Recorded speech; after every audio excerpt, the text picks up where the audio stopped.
welcome back, everybody. Bruce Porter joins us now for this week's Dollars and Cents segment. He helps us make sense of our money. Try to. We need a little more of that. All right, we're going to take a little bit of a break from the viewer question. We're going to talk about the 5 risks that are potentially more devastating than risk to your principal. There are things you need to consider always when you invest your money and you want it to grow, but what are the 5 risks that we don't pay enough attention to? Well, there's 5 things that we want to pay attention to that a lot of consumers don't. It's kind of out of sight, out of mind. Right. Everybody watches their balance and they don't consider other things. The first one we want to talk about is inflation. It's the future purchasing power of your money. All right.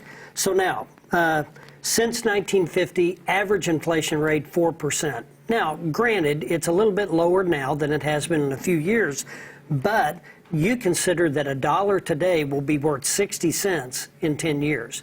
So you're going to have more dollars to buy that can of soda or that meal. All right? Right. Is your income going up 4%? Probably not. Probably not. Hopefully it is, but probably not. Great if it did. Now, income taxes. We've got to consider the basics of an income tax equation. So let's take just simple numbers. 6% growth on your investment, and you've got this taxable investment. Well, you've got to consider state and federal taxes. So let's do a worst case scenario, 33% combined rate. All right, that's 2% of that. All right, sure. So now your net rate of return on that investment is 4, but we got to remember inflation is 4. So now your realized net rate of return on that taxable 6% investment is 0 when you consider the future purchasing power of that money. Right? So that very conservative investment may look and may feel conservative. You almost feel like you've put your money back, you got a little growth, but you may not. That's right. Have that growth. So without a crystal ball, what do? You find somebody like you to say, how can I better use my money for the future? Well, it's looking for the right tool for the right situation that we've discussed before. The next one is lack of diversification. Okay. You shouldn't have all your eggs in one basket. So you should not have all your eggs in cash accounts because you're scared. You should not have all your eggs in variable type investments, and you shouldn't have all your eggs in insurance products. But a combination of those things, what that does, it helps alleviate the downside of interest or the upside of inflation or the lack of any of that paying off. Right. If all that stuff goes in the wrong direction, if you're diversified, you're gonna be a lot better off and be able to weather that storm a little bit longer. Then people are living longer. Number one concern that I hear is, what if I outlive my money? How can I not outlive my money?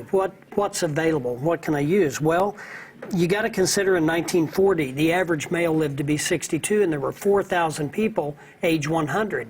Now the average male is 76, and there's 58,000 people that are 100 years old.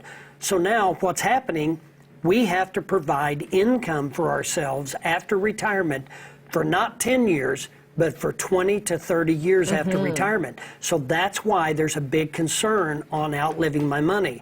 And then everybody falls back on Social Security. Well, is it going to be here? That's the number one question I get. Right. No one knows the answer to that. But I think what we can do as consumers and as Americans, we can take control of our own destiny when it comes to retirement and deferring that to the government. The government, if they would leave Social Security alone, it would take care of itself. But we're depending on that, and we've got them meddling in that business, which it's not an entitlement.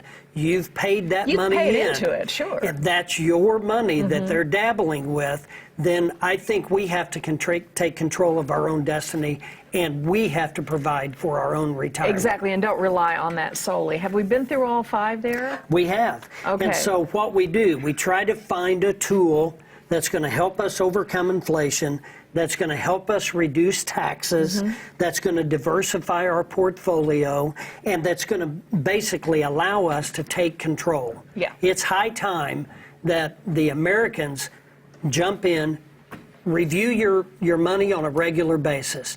take control of your destiny. Pay attention and find someone with the answers.